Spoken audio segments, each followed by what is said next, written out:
Salve María a la audiencia, bienvenidos a Lo Inédito sobre los Evangelios, el podcast semanal de los Heraldos.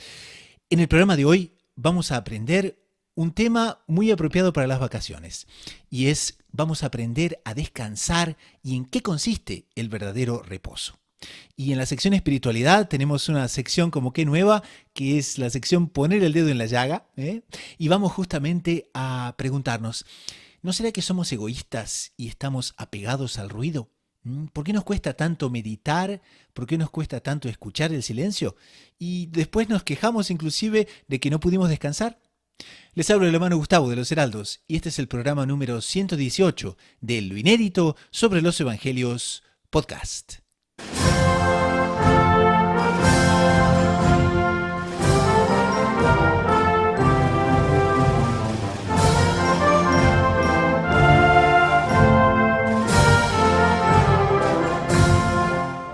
En este episodio de Lo Inédito sobre los Evangelios Podcast, comentamos el Evangelio de esta semana. ¿En qué consiste el verdadero descanso?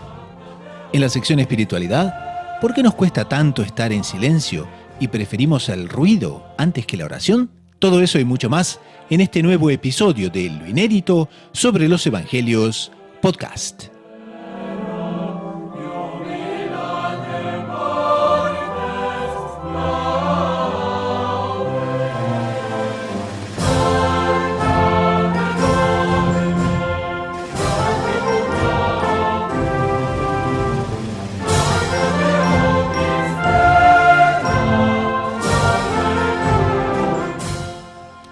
Bienvenidos entonces al programa del día de hoy. Aprovecho ya desde el comienzo para presentarles al panel del día de hoy, que son el padre Michael Quillen de los Heraldos del Evangelio, quien es misionero en el Paraguay, y también el hermano Pablo Vela, también de los Heraldos del Evangelio, pero en Argentina, y que dirige diariamente, como muchos de ustedes saben, las Buenas Noches a María, con casi 80.000 seguidores en las redes sociales. Entonces, vamos a escuchar el Evangelio para colocarnos un poco en el ambiente de la meditación del día de hoy, y enseguida entonces comenzamos con este tema que trata sobre el verdadero descanso. Lectura del Santo Evangelio según San Juan, capítulo 6, versículos 1 al 15. En aquel tiempo, Jesús se marchó a la otra parte del lago de Galilea o de Tiberíades. Lo seguía mucha gente porque habían visto los signos que hacía con los enfermos. Subió Jesús entonces a la montaña y se sentó allí con sus discípulos. Estaba cerca la Pascua, la fiesta de los judíos. Jesús entonces levantó los ojos y al ver que acudía mucha gente, dice a Felipe: ¿Con qué compraremos panes para que coman estos? Lo decía para tantearlo, pues bien sabía él lo que iba a hacer. Felipe le contestó: 200 denarios de pan no bastan para que a cada uno le toque un pedazo.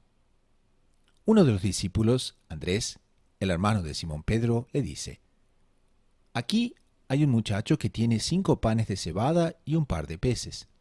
¿Pero qué es eso para tantos? Jesús dijo: Decid a la gente que se siente en el suelo.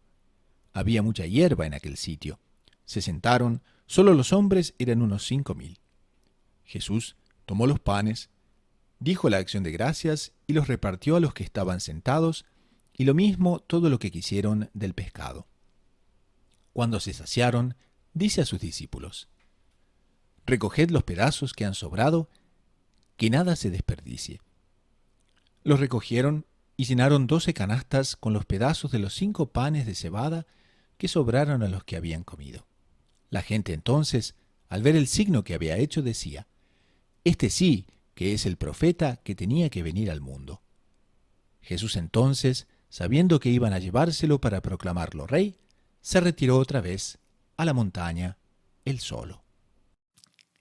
Entonces, como pudimos ver en este Evangelio, nuestro Señor va a comenzar, porque de hecho el capítulo, ¿no?, de San Juan es tan pero tan famoso, ¿no?, en lo que dice respecto al anuncio que nuestro Señor hace, a la prefigura que Él hace de la Eucaristía. Ahora, entonces, aprovechando nuestro distinguidísimo panel del día de hoy, yo quería preguntarle justamente, o mejor, levantar el tema que mucho le atrae a la audiencia, y es sobre el verdadero descanso. Aquí Monseñor John Cla, en su comentario, toma el tercer versículo y dice, subió entonces Jesús a la montaña y se sentó allí con sus discípulos. Y Monseñor Sinclair nos dice que en este versículo, ¿sabe qué nos invita? Dice, aprendamos a descansar con Jesús. ¿Mm? ¿Y por qué? Porque dice que hay un concepto muy erróneo que tenemos, ¿no? Que el verdadero descanso, dice, consiste equivocadamente en un completo relajamiento físico y espiritual. Pero relajamiento no en el sentido de paz, en el sentido de simplemente dejar, ¿no? Como que todo lo que, en fin, no es tan noble en nuestra. Pasiones desenfrenadas, ¿no? Bueno, también, digamos, pero también a veces pasa, ¿no? Que la persona dice, bueno, estoy de vacaciones, entonces ya no sigo horarios, no sigo ningún tipo de disciplina que pueda llamar algún orden, no sigo una práctica por lo menos ordenada, ¿no? De las cosas, de los hábitos que tengo. Entonces, ¿qué tal, eh? ¿Podemos comentar un poquito eso con la audiencia? ¿En qué consiste exactamente el verdadero descanso? No, hermano Pablo, este es para la segunda parte del programa, que es la parte de espiritualidad, pero a pedido de la audiencia le vamos a cambiar el nombre y va a ser la parte espiritualidad poniendo el dedo en la llaga. Pero esperemos un poquitito. Entonces, volvamos al tema. ¿En qué consiste realmente el verdadero descanso y cómo podemos tener un verdadero descanso ordenado que nos ayude al mismo tiempo a progresar en la vida espiritual y al mismo tiempo también a mantenernos en la gracia y al mismo tiempo también en constantemente, digamos, renovarnos para ver cosas más profundas de la fe y ayudar también a otros? ¿Qué les parece? Yo, Gustavo, me parece interesante, sobre todo, como dice Monseñor Juan Klein en el libro, entender qué es verdaderamente el descanso. Porque, por ejemplo, Dios infinitamente sabio hizo al ser humano con un corazón que no descansa. Ja, muy interesante Hizo eso, al ¿eh? ser humano con un cerebro que hay que descansar, con ojos que hay que descansar y con cosas que involuntariamente descansan por sí. Entonces, Dios puso en el cuerpo humano un reflejo de lo que Él quería en la sociedad, de lo que Él quería en nuestras almas, de lo que Él quería inclusive en la iglesia como una sociedad. Entonces, hay cosas que realmente nunca van a descansar. Por ejemplo, Santa Teresita del Niño Jesús, cuando ella decía que leía las actas de los mártires, que ella quería ser mártir, que ella quería ir a las cruzadas, que ella, en fin, tanta cosa que ella quería, decía, yo en la iglesia, ¿qué voy a hacer? Dice, yo quiero ser el corazón. Ahora, si lo vemos, el corazón es el que siempre está sustentando todo el resto del cuerpo, toda la circulación, o sea, toda la sangre nueva, es el corazón quien está constantemente bombeándola. Entonces, podríamos decir que de cierto punto de vista, en este cuerpo llamado iglesia, en esta sociedad llamada iglesia, inclusive en nuestra sociedad católica, hay corazones que no descansan. Hay órdenes religiosas que no descansan, hay, en fin, congregaciones, hay carismas que no descansan. ¿No descansan en qué? No descansan en promover el amor a Dios. Usted bien habrá escuchado cuántos corazones existen en esta iglesia, cuántas, entre esos casas de los heraldos, que tienen adoraciones perpetuas. Y ese corazón se mantiene latiendo, por así decirlo, por hermanos de vocación, por hermanas, por monjas, por en fin, por todos aquellos que quieren promover la adoración al Santísimo, inclusive nocturna. ¿Para qué? Para gloria de Dios, para que el cuerpo de la iglesia se mantenga siempre con sangre nueva. Por tanto, tenemos que entender bien lo que es un descanso. Tenemos que llegar a un concepto claro de lo que es un descanso. Sin embargo, Monseñor Juan Cla mismo en el libro dice que para descansar aquellos apóstoles los lleva a un monte y en ese monte les muestra símbolo de una realidad sobrenatural, les muestra un panorama grande y les muestra lo que ellos habían hecho. Pero llega la hora de recapacitar, llega la hora de tomar en cuenta que Dios es quien hizo todo, que yo fui un mero instrumento, y en el reconocer la acción de Dios, y en reconocer la acción de la gracia de Dios, yo encuentro un descanso tal vez aquella lucha en la que yo pienso que soy un instrumento fundamental, una lucha de mi orgullo, puede ser, pero en ese momento yo encuentro descanso. Dios me hace ver un panorama alto donde se ve todo lo que Él hizo y yo encuentro un verdadero descanso para mi alma. Entonces, así podríamos ir a los pocos buscando el verdadero concepto de ese descanso. No sé, ¿qué le parece? Muy bueno, muy bueno. Hermano Pablo, ¿qué tenemos ahí para agregar de repente? Me parece interesantísimo lo que el padre Michael está comentando y creo que podemos, de los principios que él ha comentado ahora, recuerdo una homilía de Monseñor John Clark varios años atrás, donde él nos hablaba del descanso del cuerpo y del descanso del alma, que eso, como decía él, nos ayuda a poder verdaderamente reposar.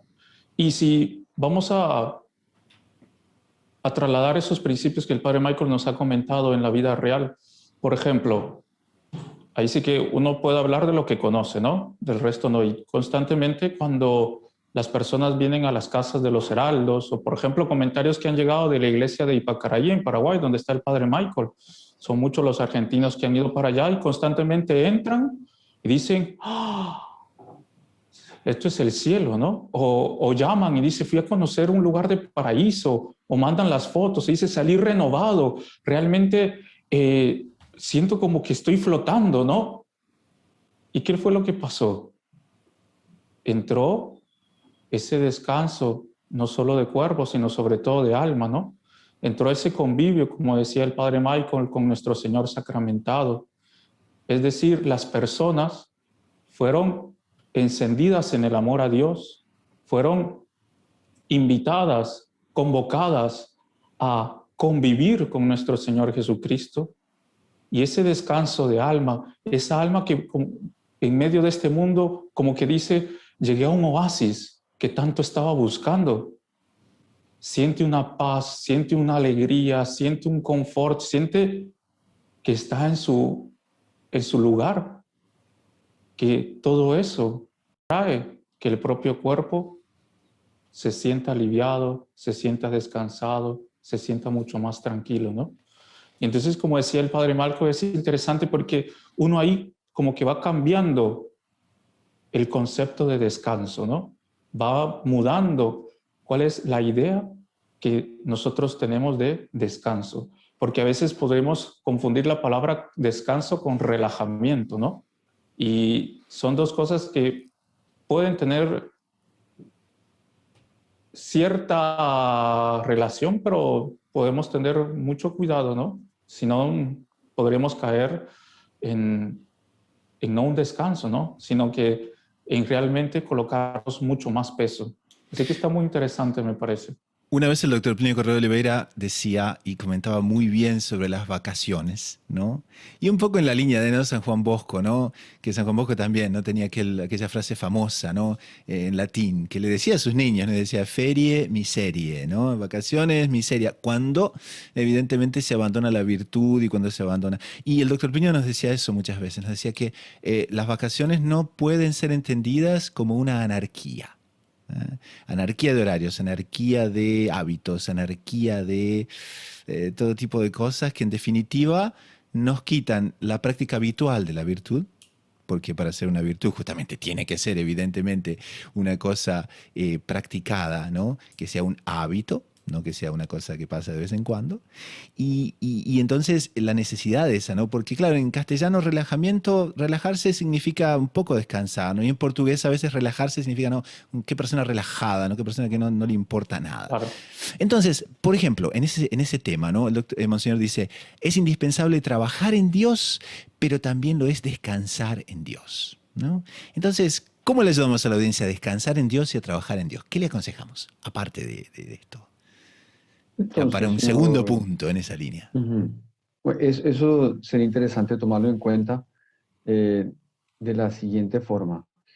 El, precisamente el mundo moderno no da descanso a las personas. No da descanso Muy bien, porque ¿sí? entre redes sociales, entre esto, entre actividades, entre cosas y entre... La persona nunca tiene, nunca busca un momento de descanso. Y hay cosas que propiamente hacen descansar al alma. El doctor Plinio Correa de Olivera una vez comentaba una cosa bien interesante.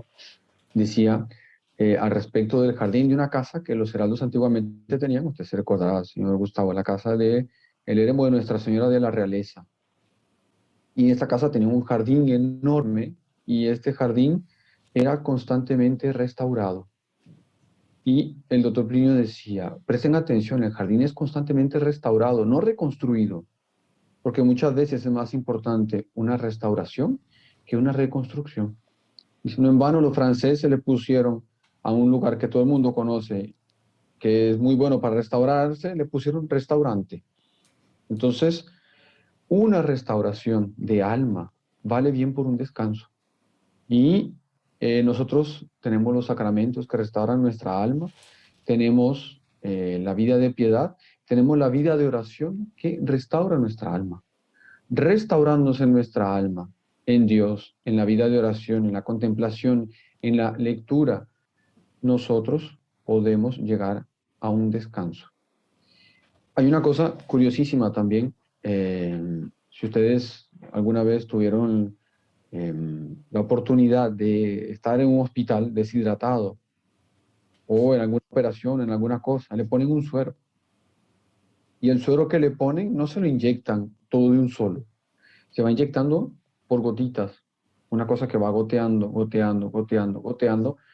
Y eso es más o menos lo que tiene que ser, por así decirlo, nuestra oración, nuestra meditación durante el día, nuestro descanso. De ahí era que Monseñor Juan Clá decía que nunca conoció una persona tan activa como era el doctor Plinio Correa de Oliveira, y nunca conoció una persona tan contemplativa como él, porque en medio de la acción había siempre algún momento, algún aspecto de Dios para contemplar, desde un grano de arena hasta la estrella más grande que existía.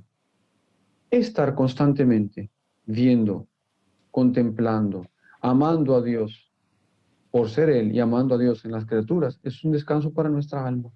Ahí se comprende por qué había ciertos santos que realmente no descansaban. Tenemos el caso del santo cura de Ars que confesaba sin parar y que pocas veces se le vio dormir. Y usted dice, bueno, pero él está contra este evangelio que no descansaba. No, espera un momento. Él descansaba su alma contemplando la gracia de Dios en las personas que él confesaba. Era un carisma muy especial. Entonces, también en ese sentido, si alguien quiere realmente descansar, tiene que comprender que lo más importante es amar a Dios. Quien ama a Dios y está en estado de contemplación, mismo que viva en la acción, esa persona acaba con el alma descansada, por más que haga muchas actividades. Y quien no hace actividades y no hace nada, como pasa en el mundo moderno, gente que no hace absolutamente nada, comienza a entrar en depresión, porque a pesar de que no hacen nada, no tienen el verdadero amor a Dios, no saben amar a Dios, resultado que su vida, que no hacen nada y que se la pasan durmiendo, no están descansados y no encuentran sentido. Muy interesante, muy interesante. Ahora también es eso, ¿no? Entonces aquí otro punto que Monseñor John Clan nos propone y dice que, claro, el descanso, ¿no? Pero también nuestra vida en sociedad, dice, debe ser conducida con una mezcla de acción y recogimiento. Y él dice que la oración, que era lo que ustedes, en fin, decían, ¿no? La oración es donde el hombre de fe recupera sus energías y adquiere nuevas fuerzas para emprendimientos más osados.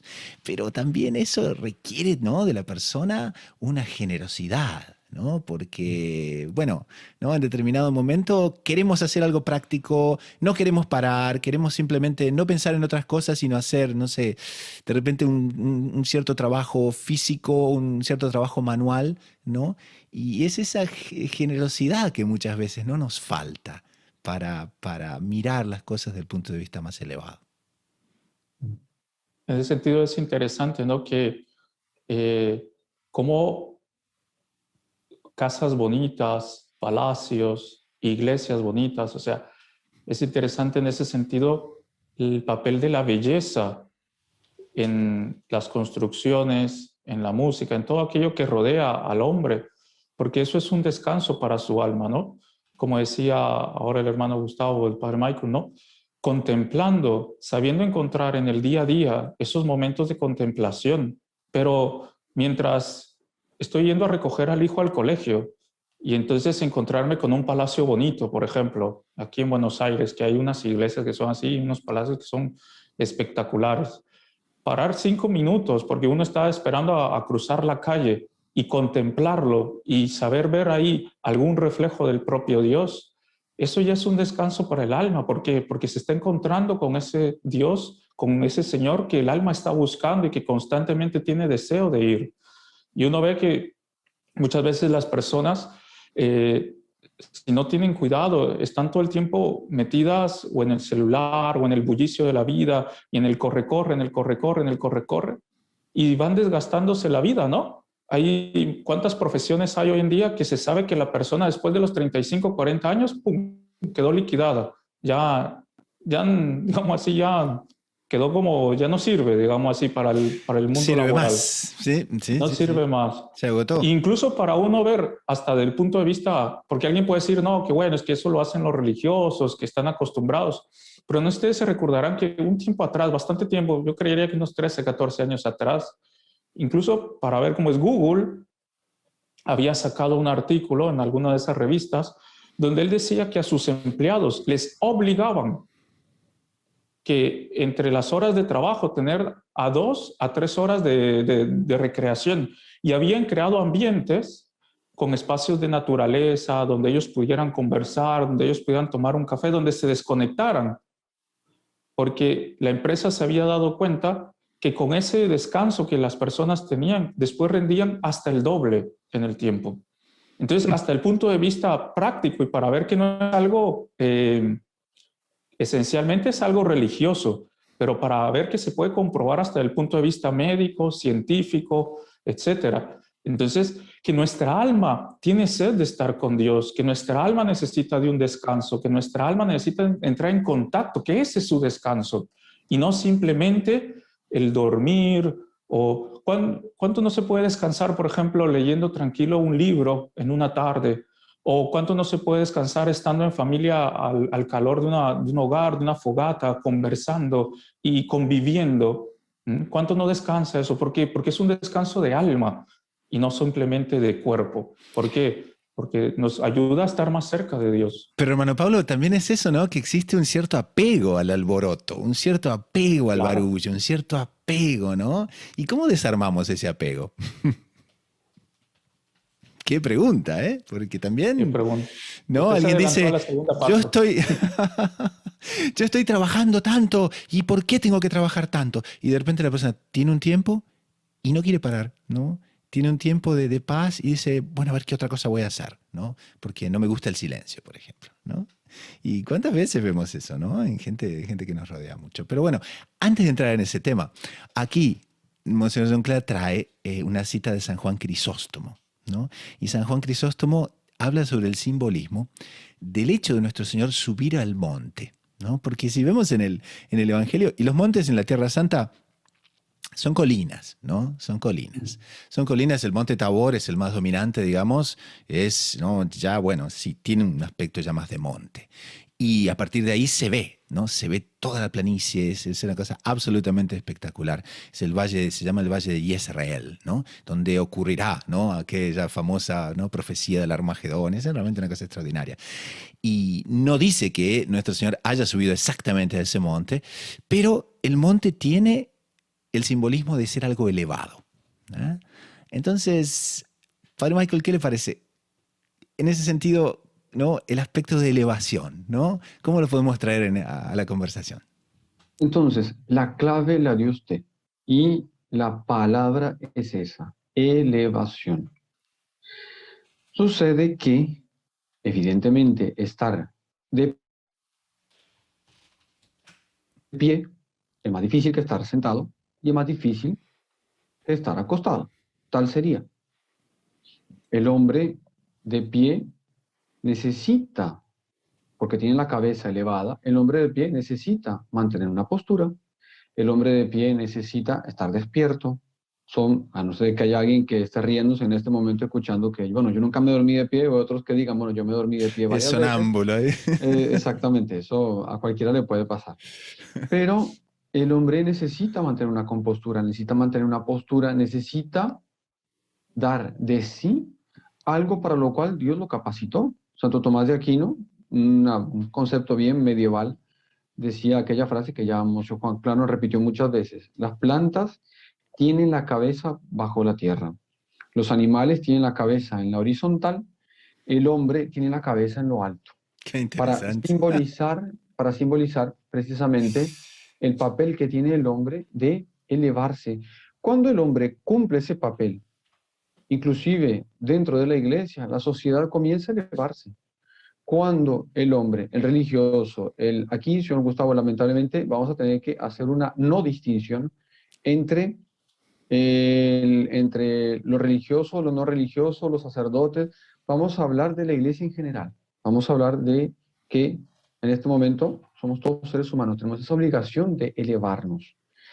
Y precisamente en esa elevación está nuestro Señor dándonos el descanso. En esa elevación tenemos la oración, en esa elevación tenemos visitar al Santísimo, en esa elevación tenemos muchísimas cosas. Y si el hombre está acostumbrado solo a andar por los valles de esta tierra, en una montaña le va a faltar el aire, en una montaña va a comenzar a respirar con más dificultad. ¿Por qué?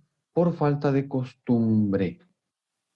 Y esa falta de costumbre crea mucho los apegos a estar simplemente en los valles de este mundo y pensar que en las alturas, no, es que un cierto vértigo, falta de costumbre. En este sentido, ¿qué eran los santos? Eran aquellos alpinistas que estaban acostumbrados a montañas altísimas, respiraban con naturalidad y veían todo desde lo alto, desde el punto de vista de la contemplación.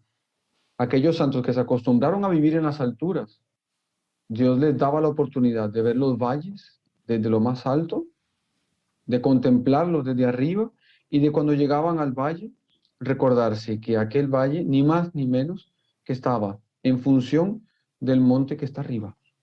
Entonces, es otro simbolismo muy interesante. Nuestro Señor eleva a los apóstoles. Los eleva primero para mostrarles, ellos fueron elevados a otra condición.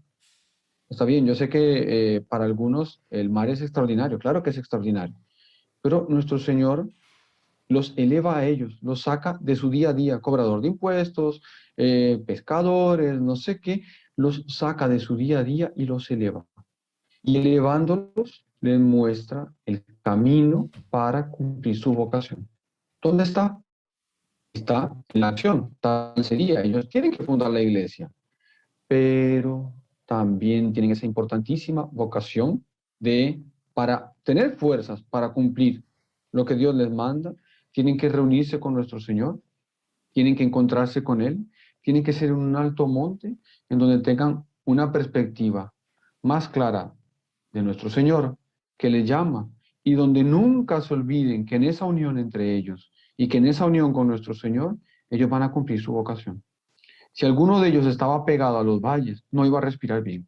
Si alguno de ellos quería conquistar para la iglesia los valles que estaban debajo de ellos, iba a subir con toda alegría, sabiendo que por más que se cansara, por más que costara un poco más respirar, allá iba a tener la oportunidad de restaurar su alma para conquistar todo lo que faltaba.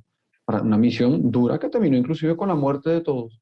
No hubieran tenido fuerzas para cumplir inclusive, entregando su vida si no se hubieran reunido con nuestro Señor muchísimas veces, precisamente para adquirir la fuerza para cumplir con lo que tenían que hacer. Muy, muy interesante.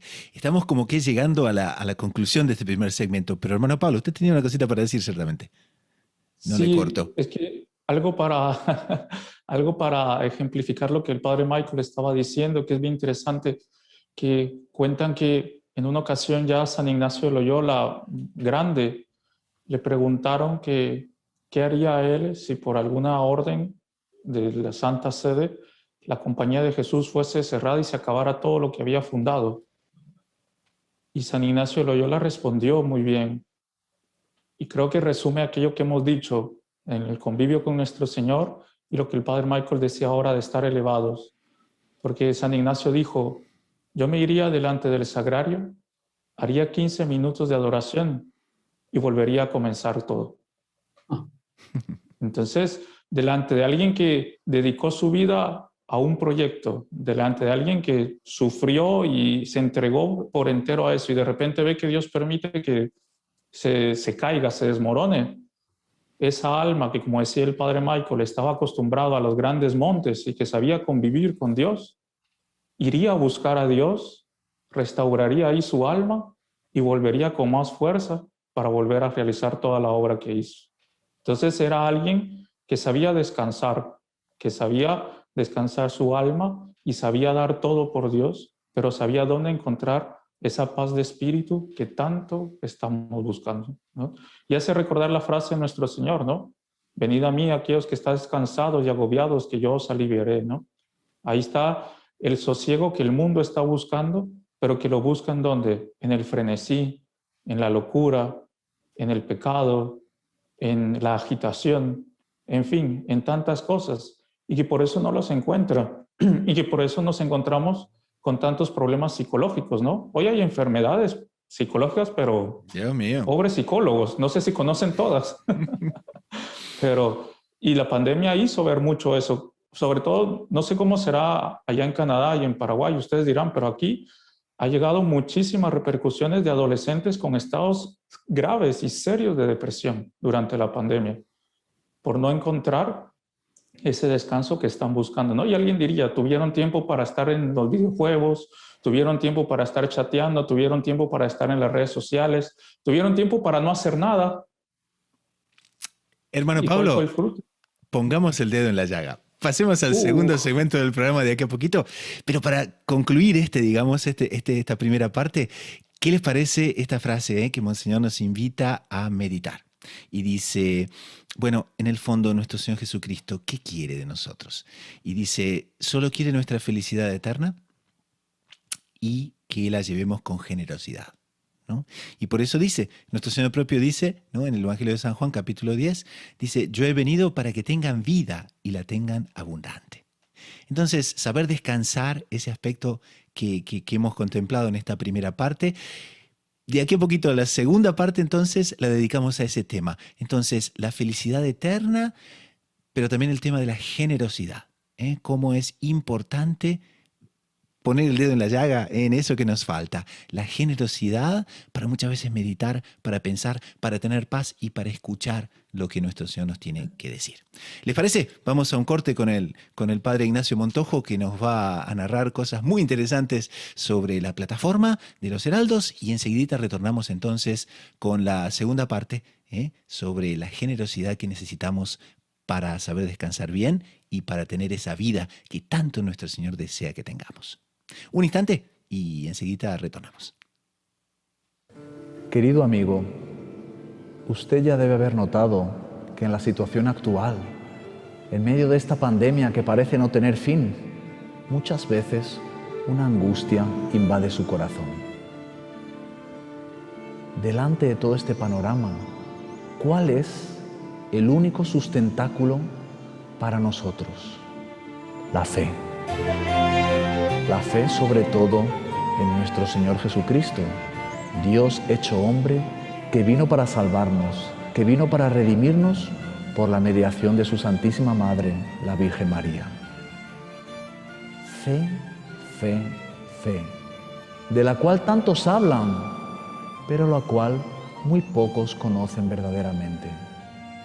El apóstol Santiago, en su epístola, nos dice, la fe sin obras es muerta.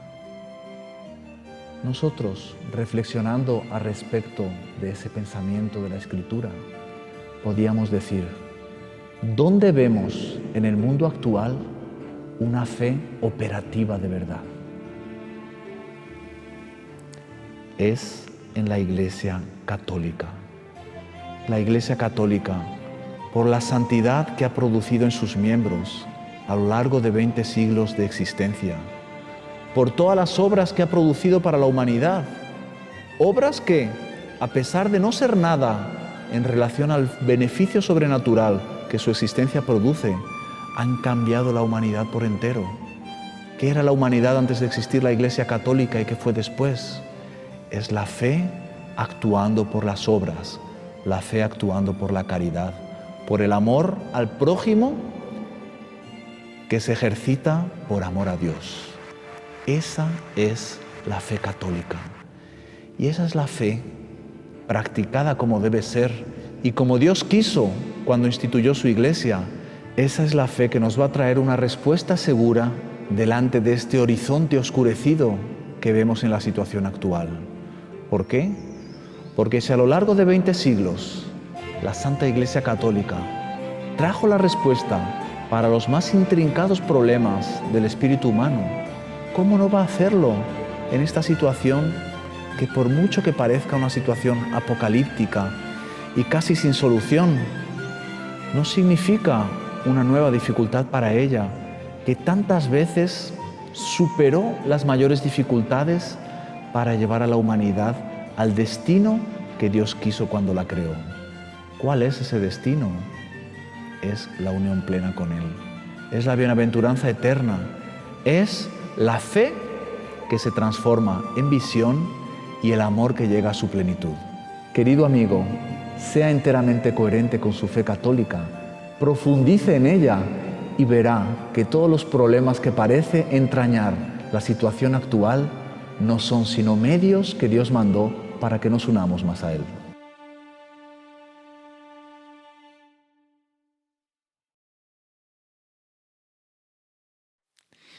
Pasamos entonces a la segunda parte del programa, la sección espiritualidad, que de acuerdo con las ciertas repercusiones que hemos tenido, ¿no?, de nuestros oyentes, estamos a punto de rebautizarla como la sección El dedo en la llaga, ¿no? Porque realmente nos ayuda mucho a reactivar, por así decir, ciertas realidades, ¿no?, que vivimos y que necesitan aplicaciones.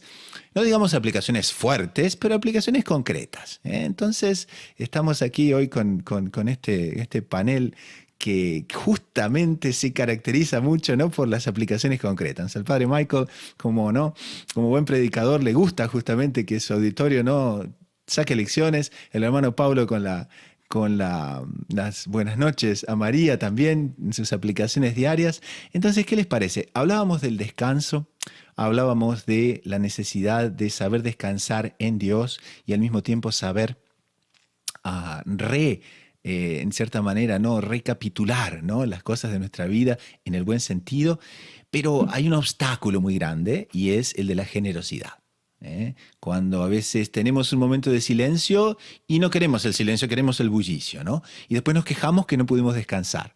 Entonces, ¿no?, somos así criaturas muy contradictorias muchas veces, ¿no? Entonces pongamos el dedo en la llaga. ¿Por qué nos cuesta tanto muchas veces parar, descansar, pensar y muchas veces también aprovechar el silencio? Eso nos cuesta. Entonces, ¿por qué nos cuesta tanto? ¿Qué les parece? De hecho, Gustavo, antes sería interesante aclarar un punto sobre cómo Dios nos habla y cómo Dios muchas veces, para introducir la gracia en el alma y producir el verdadero descanso, Dios habla en lenguajes muy claros. Por más que uno parezca confuso y el otro parezca dialogado, son lenguajes muy claros de Dios. Entonces, por ejemplo, usted hablaba de que a los sacerdotes heraldos nos gusta dar muchísimos puntos prácticos, aplicando al día a día lo que es la liturgia, aplicando el Evangelio a nuestro día a día. Claro, es una cosa que nos enseñó Monseñor Juan Clay, que es para beneficio de las personas. A veces muchos se llevará un cierto, pensarán, no, eso es una indirecta para mí. Espere, la indirecta la pone nuestro Señor, la pone Dios, la puso el Evangelio. Entonces, si usted lo ve, después de que la persona se siente tocada por aquello y busca un confesor y reconoce alguna falta, la persona entra en descanso, su alma descansa. Ese es un lenguaje, parecería directo, pero hay un lenguaje que pasa por encima, inclusive de los oídos, y que toca muchísimo más directo el corazón. Por eso, ese lenguaje que muchas veces es poco comprensible a nuestra mente, puede ser muy comprensible por nuestro corazón. Entonces, es el caso, por ejemplo, de cuando algunos que participan de alguna misa ven un conjunto de cosas. Escuchan músicas en latín que muchas personas no entienden el latín, no saben tal vez el sentido profundo que tienen esas músicas, no saben el sentido profundo de la liturgia, pero es tan impactante ese lenguaje que muchas veces convierte muchísimo más que el lenguaje directo a los oídos. Entonces, es otra forma de Dios entrar. Entonces, nosotros vemos una vez más, y se ha repetido muchísimas veces, vemos cómo Dios ama la liturgia, vemos cómo la Iglesia Católica tiene la liturgia, tiene inclusive cosas que uno diría, bueno, pero ¿qué sentido tiene? O sea, un velo que cubre un cáliz, del mismo color de la casulla del sacerdote, el incienso, son cosas que son necesarias. De un punto de vista, diríamos no. De otro punto de vista, Dios se aprovecha de todo eso para dar un impacto multiforme en el hombre, para que a través de la belleza comprenda una realidad superior. Y esa realidad saca al hombre de todo su día a día y lo hace descansar. ¿En qué? En Dios. Entonces, es el Dios que muchas veces a través del oído no consiguió atraer, lo hace a través de símbolos, lo hace a través de algo que Nuestra Señora ama y que la liturgia. Señor Gustavo, usted ya se imaginó que algún día Nuestra Señora se apareciese en alguna misa, no sé, digo, yo celebrando como sacerdote, imagínese Nuestra Señora apareciera, imagínese ella como reina. Yo quería lo más solemne que puedo hacer. Buscaría el mejor incienso, los manteles de lino más bonitos, los velos que cubrían el cáliz más bonitos, la casulla más bonita, porque así sería una forma de mostrar el cariño que yo tengo a Nuestra Señora. Bueno, esa es la forma también en que Dios muestra el cariño a las personas. A través de, usted me dirá, no, pero yo no entiendo el latín. Bueno, es que muchas veces no hace falta entender el gregoriano, ya medieval. Podríamos decir, está atrasado, eso tiene muchos siglos atrás. Sí, pero toca las almas de las personas como no toca hoy ningún canto. Porque fue hecho por personas que ante todo vivían el espíritu de oración, vivían en descanso. Y si usted va a ver los monjes, muchos de los monjes que hicieron los gregorianos quedaron anónimos, gregorianos conocidísimos. Son monjes que su nombre no pasó para la historia, pero vivían tanto en espíritu de oración que hasta una música de ellos es una poesía perfecta y es una cosa que hasta hoy en día sigue tocando los corazones. Digo por las experiencias que vivimos acá, de cuando se celebra alguna misa, de cuando se canta en latín, que la gente lo único que dice, yo me siento en otro lugar. Sí, salió de su día a día y se fue a un lugar donde Dios, a través de realidades, le mostró cómo es importante descansar. Cuando nosotros vayamos al cielo, cuando Dios quiera, nos salvemos por misericordia de Él, tendremos un eterno descanso. ¿Ese eterno descanso qué es? Es un convivio con Dios. Entonces, nosotros, cuando nos apegamos a las cosas de este mundo, nos incomoda ¿qué? El convivio con Dios. Cuando Dios pasa por encima de nuestra misión, nos da una gracia fuerte que toma nuestra alma, nosotros nos recordamos de aquello, recordamos aquellas gracias y lo importante es apegarnos a esas gracias, apegarnos a ese descanso, apegarnos, curioso, muchas veces las personas dicen que les encanta tal música porque con esa él recibió una gracia. Con esa liturgia, él recibe una gracia, con aquel incienso, con aquel velo que cubría el cáliz, con un mantel limpio, digno, bonito. Todo eso fue un conjunto para la persona recibir gracias. Por tanto, ahí tenemos una clave más para el descanso. Y todo lo que sea contrario a esto, y aquí viene un poco el dedo en la llaga, en el fondo es no gustar de ese descanso, no ser fiel a ese descanso que es el que Dios quiere para mí. Y apegarse a la agitación, ¿no? Eso es lo que realmente nos mata, ¿no? Interesantísimo. Porque claro, es lo que ustedes decían, ¿no? La música, la liturgia, tienen misterio. Y el misterio es justamente aquello que habla directamente al alma. ¿eh? Exactamente. No necesita hacer un entendimiento lingüístico, sino que es un entendimiento de imponderables, una comprensión de imponderables. Ujú. Y aparte, por ejemplo, la liturgia es un idioma que desde un chiquito hasta un mayor comprende, ¿no? Por ejemplo, Ujú. aquí tenemos en Un chino, un casa ruso, un árabe, lo que va a sea, ¿no? entender, ¿sí? Y es bonito que, por ejemplo, ese tesoro grandísimo que la iglesia tiene, ¿no? De la música gregoriana, del latín y todo eso, es un idioma universal, ¿no? Que como iglesia católica nosotros podemos compartir, ¿no?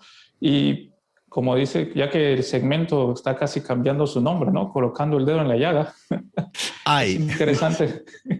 No, por ejemplo, hay un chiquito que viene aquí a misa aquí en nuestra casa, tiene 2 años, está aprendiendo a hablar. Imaginen ustedes, ayer que tuvimos la alegría de ir a la bendición de la casa, el chiquito por primera vez dijo padre. Cuando llegó el padre, dijo padre por primera vez. Entonces, para ver cómo va, o sea, una escena muy linda. Cuando la madre fue a saludar, dijo padre y él estaba en brazos. Y a partir de ahí empezó a decir padre, padre, padre. Y bueno, y relacionaba el hábito padre, para ver, o sea, el punto en que estaba. Ese chiquitín que está empezando ha venido a las misas, agarra el folleto, un folleto de papel, que como nos gustaría que fuese más lindo, y empieza a tararear. Ah, y hay grabaciones de los papás que el chiquito está jugando solo en su habitación con los autitos, ¿no? Que está así, y empieza a cantar. Y viene y ve a la Virgen. Es un lenguaje de alguien que está empezando al uso de la razón y que ahora cada vez que viene, él va a agarrar a un heraldo y le dice, mamá, mamá, mamá, y apunta a la Virgen para irle a dar un beso y a cantarle a la Virgen. Entonces, es un lenguaje universal para pequeños, para grandes, y que es interesante en la generosidad de Dios, en la generosidad de ese Padre que nos ama, que con cosas pequeñas, sensibles, nos va llevando de pros en pros, ¿no? De paso a paso, hasta ese convivio más íntimo que Él quiere tener con cada uno de nosotros, ¿no? Entonces, es un tesoro enorme. Y es interesante porque si hacemos el contraste, ¿no? Entre el bullicio del mundo, ¿cuál es uno de los efectos del bullicio del mundo? Que hace que nuestra alma, que nos olvidemos de lo eterno, de lo sobrenatural, de lo trascendental, de aquello que pasa por encima de nuestra naturaleza. Y que todos estos símbolos que en el ejemplo que estamos dando, que es la liturgia de la Santa Madre Iglesia, nos ayudan a que constantemente nuestra alma se recuerde que estamos de paso y que el verdadero convivio y el verdadero descanso está en aquel que nos creó, que nos amó, ¿no? Como nos decía el gran San Agustín, ¿no? Belleza tan nueva y tan antigua, ¿no? Tarde te amé, te buscaba fuera de mí y tú estabas dentro de mí. Bueno, y ahí viene toda aquella poesía tan linda del gran San Agustín, ¿no? Que en ese lenguaje de la liturgia nos recuerda que vivimos para el cielo, que aquí estamos solo de paso y que todo ese bullicio es como una tierra, unos costales de arena que no dejan que nuestra alma vuele, ¿no? Y por eso en la experiencia pastoral que los heraldos tenemos, toda esa belleza que el tesoro, porque no es nada más que la riqueza de la iglesia, no nos estamos inventando nada, estamos simplemente, como decía una vez uno de los sacerdotes, que la gente decía, lo elogiaba, ¿no? Y él dice, solo estoy haciendo lo que dicen las rúbricas, ¿no? O sea, estoy siguiendo las normas de la iglesia, no estoy inventándome nada raro. esa Pero letrita, eso, ese párrafo rojo, ¿no? Que dice ahí, que está claro, justamente, ¿no? eso que está ahí Aclara todo. no es algo, sino no es algo inventado, no es algo nuevo, siguiendo todas las normas, porque dentro de la Santa Madre Iglesia es que nosotros vamos a encontrar esa guía, ¿no? Pero ese lenguaje de la liturgia a través del canto, a través de los símbolos, a través del latín, en fin, a través de todas las ceremonias, que si el alma se impregna de esa ceremonia en la parte religiosa de su vida, inmediatamente va a impregnar de esa ceremonia su propia vida, ¿no? En un saludo, en un sentarse a comer, en un irse a dormir. ¿Por qué? Porque su alma va a estar elevada a aquel Señor que tanto quiere convivir con él, ¿no? Ahora, hablábamos de generosidad Y en el comentario del Evangelio, Monseñor John Clark nos hablaba justamente de ese aspecto que nuestro Señor muestra. ¿Por qué? Porque está invitando a todos los apóstoles a descansar. Está invitando, en definitiva, nos llama la atención a subir hacia el monte y parar, descansar. Y en el medio de todo ese cuadro, ¿no?, de repente nuestro Señor nota que la multitud no tiene dónde comprar pan, que la multitud va a necesitar de alguna manera que se la asista. Y ahí entra la generosidad de nuestro Señor, ¿eh? Porque Él entonces está dispuesto a abandonar, si es para el bien de las almas, si es para el bien de esas personas a las cuales Él va a hablar, está dispuesto a ser generoso. Se pone de lado, deja el descanso de lado por un momento y va entonces a atender las necesidades de los otros. Entonces, ese otro aspecto también, cómo muchas veces la generosidad tiene que estar, ¿no? Y tantas veces que los santos, muchas veces ellos, por un acto de generosidad, traen tantas gracias, ¿no? Porque la gente se da cuenta que están haciendo el sacrificio, ¿no? Y eso cómo nos falta a nosotros, ¿eh? Es decir, ¿no? Porque uno dice, bueno, le falta generosidad para abandonar la paz. Pero cuando está en paz, entonces también hay que tener esa generosidad para, ¿no?, actuar y, en tiempo oportuno. ¿Podemos poner el dedo en la llaga? ¡Ay! Un ejemplo de la vida real, un hecho histórico, ¿sí? Que se aplica a nuestra vida para de ahí poder subir a los grandes principios, ¿no? Como nos recordarán ustedes aquí que el doctor Plinio les decía, ¿no?, que de los hechos de la vida ir formando nuestro nido de pájaro, ¿no? Un tema distinto para tratar, pero de ahí sacar los principios para la vida sobrenatural. Eso queda para, podemos preguntarle a la audiencia, ¿no? ¿Qué tendrá que ver un nido de pájaro con la formación de un hombre, ¿no? Interesante, queda para más adelante. Pero es interesante, hay un hecho, comentaba aquí el otro día el superior acá de la casa, el padre Pablo, un hecho que se dio en España, si no recuerdo mal, entre los años 40 y 60. Una chica de una familia pues bastante acomodada en España, o sea, gracias a Dios tenían una economía bastante bien llevada, la familia muy exitosa, no le faltaba nada, entró en una depresión fuertísima y visitaba a los mejores médicos, los mejores psicólogos, los mejores psiquiatras. Había pasado, como dice el Evangelio, ¿no?, a través de los médicos y estaba perdiendo su fortuna, ¿no?, con los médicos, ¿no? Con respeto a los médicos que nos están escuchando, ¿no?, porque si no, pobres. Pero ahí, ¿qué pasa? Llamaron a un psiquiatra amigo de la familia que nomás entró a la casa, ¿no?, porque pues iba de forma personal. La vio y le dijo, arréglate que vamos a salir. Pero ¿y a dónde vamos? Arréglate, nosotros nos vamos.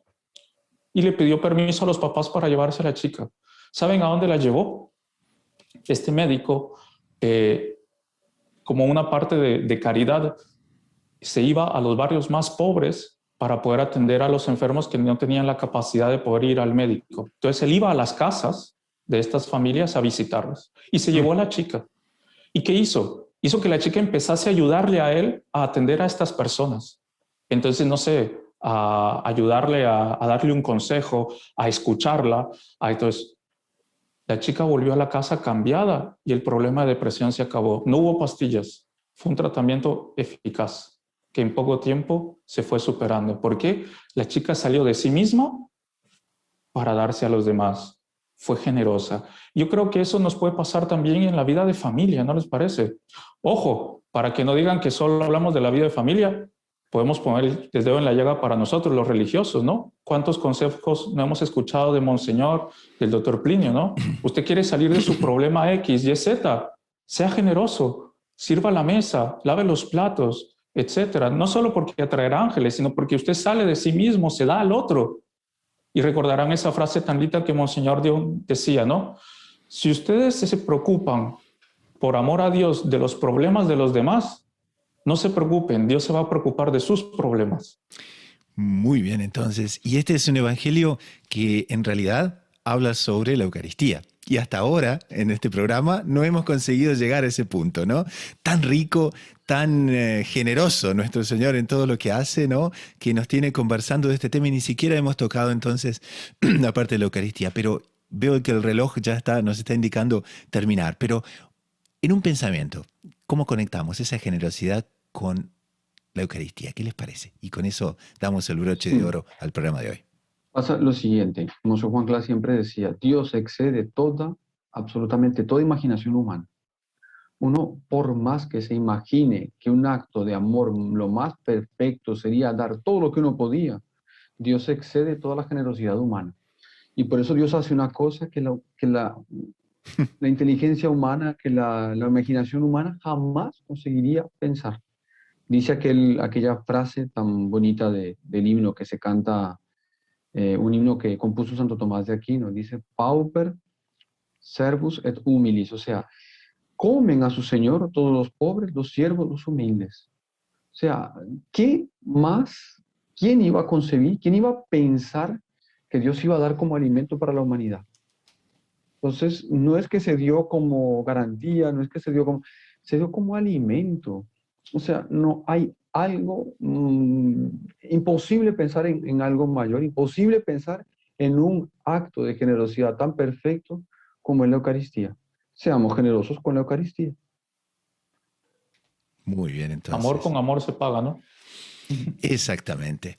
Y bueno, entonces ya que estamos en el Evangelio, ya que estamos con San Juan, podemos entonces utilizar este versículo bellísimo y con eso entonces cerramos el programa. Y dice, yo soy el pan vivo que ha bajado del cielo. El que coma de este pan vivirá para siempre.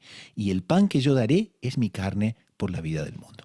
Entonces, tengamos esa generosidad, tengamos esos aspectos y meditemos más todavía en este tema, que el programa en definitiva queda grabado y lo podemos ver varias veces, ¿no? Y en definitiva, utilicemos entonces, ¿no?, este momento de poner el dedo en la llaga para ver dónde tenemos que mejorar y bueno, a pesar que duele, ¿no? A pesar de eso, mejoremos entonces, porque es mejor mejorar aquí, ¿no?, que después, ¿no?, andar pagando penas y muchas veces, ¿no?, cuánto sufrimos y es en definitiva una cosa que podríamos haber evitado.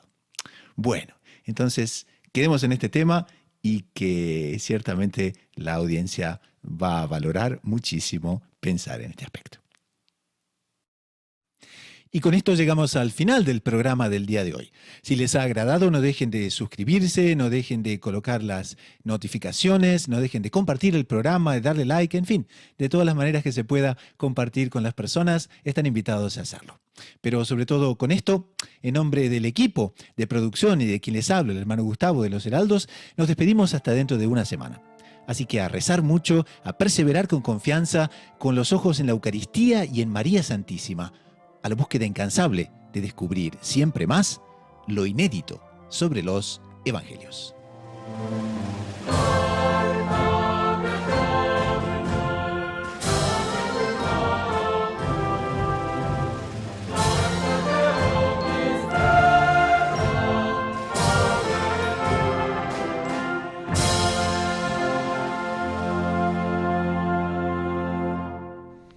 Y si le gustó el video, no se olvide de inscribirse en el canal, dejar su like y activar las notificaciones en la campanita para no perderse ningún video del canal.